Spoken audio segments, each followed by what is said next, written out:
স্বামীকে ভালো লাগে না, ভালো লাগে দেবরকে। সেজন্য স্বামীকে রেখে দেবরের সাথে পরকীয়া করছেন ভাবি।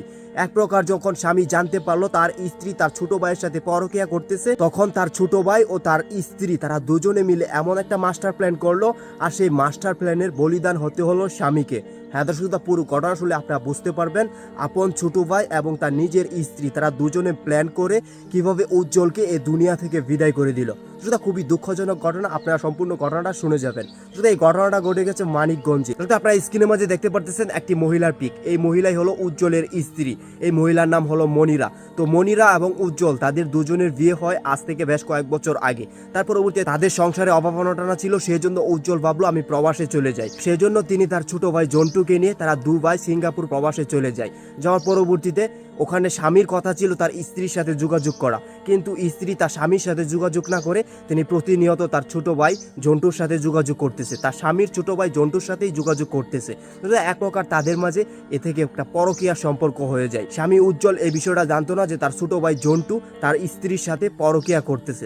এক প্রকার তাদের পরকীয়ার প্রেমটা এতটুকুই গাঢ় হয়ে যায় যে কারণে জন্টু প্রবাস জীবনে বেশি দিন না থেকে তিনি তার ভাবির কাছে চলে আসে। এক প্রকার যখন তিনি তার ভাইকে বিদেশের মাটিতে রেখে তিনি বাংলাদেশে তার ভাবির কাছে চলে আসছে, এখন আপনারা বুঝতেই পারতেছেন তাদের পরকীয়া প্রেমের মাঝে তো আর কেউ বাধা নয়। তারা একই সাথে থাকতেছে, একই রাতে তারা ঘুমাইতেছে, আপনারা বুঝতেই পারতেছেন তাদের মাঝে অন্যরকম কিছু সম্পর্ক হয়ে গেছে। তো তার পরবর্তীতে কিছুদিন পর বড় ভাই উজ্জ্বল তিনি বাড়িতে আসলো, এবং বাড়িতে আসার পরবর্তীতে তিনি বুঝতে পারলো তার বউ তার ছোট ভাইয়ের সাথে একটা পরকীয়া সম্পর্ক আছে। তার পরবর্তীতে উজ্জ্বল তার বউ মনিরাকে যখন এই বিষয়ে একটু চাপ দিল, বললো আমার ছোট ভাইয়ের সাথে তুমি পরকীয়া করতেছো, ভালো হয়ে যাও, এই ধরনের যখন চাপ দিল এবং তাদের সাথে যখন মিলামিশা করতে তাকে বারণ করলো, তখনই এই মনিরা এবং জন্টু তার পরকীয়া প্রেমিক জন্টু তারা দুজনে মিলে সিদ্ধান্ত নিল তার স্বামীকে তার ভাইকে দুনিয়া থেকে বিদায় করে দিবে। তো এই জন্য তারা একটা মাস্টার প্ল্যান সাজাইলো, তারা দুজনে মিলে একটি নিরঞ্জন জায়গায় গেল, এবং যাওয়ার পরবর্তীতে মনিরা তার স্বামী উজ্জ্বলকে ফোন দিয়ে বলল তুমি এখানে আসো, তোমার সাথে বেশ কিছু কথা আছে।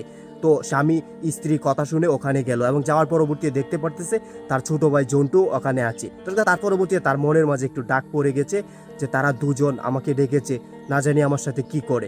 তো উজ্জ্বল ভাবতে পারেনি যে এখানে তো আমার ছোট ভাই আছে, তিনি আমার আপন রক্তের ভাই, তো আমার সাথে তেমন কিছু করবে না। তো তার পরবর্তীতে তিনি এটা ভেবেছিল তেমন কিছু করবে না, কিন্তু তার ছোট ভাই একটি নারীর প্রতি লোভ চলে যাওয়ায়, তার ভাবির প্রতি লোভ চলে যাওয়ায় তিনি তার বড় ভাইকে, আপনারা বুঝতেই পারতেছেন, শ্বাসরোধের মাধ্যমে ওখানেই দুনিয়া থেকে বিদায় করে দিল।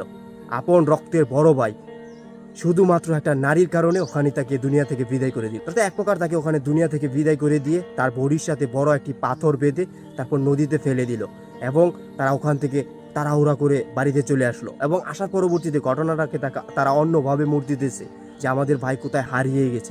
তার পরবর্তীতে পুলিশকে ইনফর্ম করে পুলিশও এই বিষয়টা বুঝে উঠতে পারতেছিল না যে উজ্জ্বলের সাথে কি হয়েছে। এক প্রকার 17-18 দিন পরবর্তীতে উজ্জ্বলের মরাদেহটা নদীতে ভেসে ওঠে। তার পরবর্তীতে পুলিশ এটাকে ময়নাতদন্তের জন্য হাসপাতালে নেয়, এবং ময়নাতদন্ত করে দেখতে পারে তারা ঘটনাটা উজ্জ্বলের সাথে এমনই কিছু ঘটেছিল।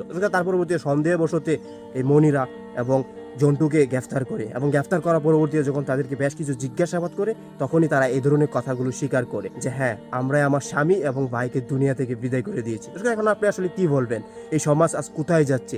সামান্য একটা নারীর জন্য আপন রক্তের ভাইকে দুনিয়া থেকে বিদায় করে, আর স্ত্রীও স্বামীর প্রতি এতটুকু ভালোবাসা নাই যে তাকে পরকীয়ার মাধ্যমে অন্য একটা পুরুষকে বেছে নিয়ে তার স্বামীকে এভাবে দুনিয়া থেকে বিদায় করে দিবে। সেটা খুবই দুঃখজনক ঘটনা। আপনার দৃষ্টিতে কি মনে হয়, এদের কি শাস্তি হওয়া উচিত? তা অবশ্যই কমেন্ট সেকশনে জানিয়ে দেবেন, এবং ভিডিওটা অতিরিক্ত পরিমাণে শেয়ার করে সবার কাছে পৌঁছিয়ে দিবেন। আজকের মতো ভিডিওটা এখানে শুরু করতে যাচ্ছি, পরবর্তী কোনো ভিডিওতে খুব দ্রুত দেখা হবে। সে পর্যন্ত সবাই ভালো থাকুন, সুস্থ থাকুন, আর অবশ্যই বরাবর মতো কথা কিন্তু একটাই, মন্দ কাছে বিরত থাকুন। ধন্যবাদ সবাইকে, আসসালামু আলাইকুম।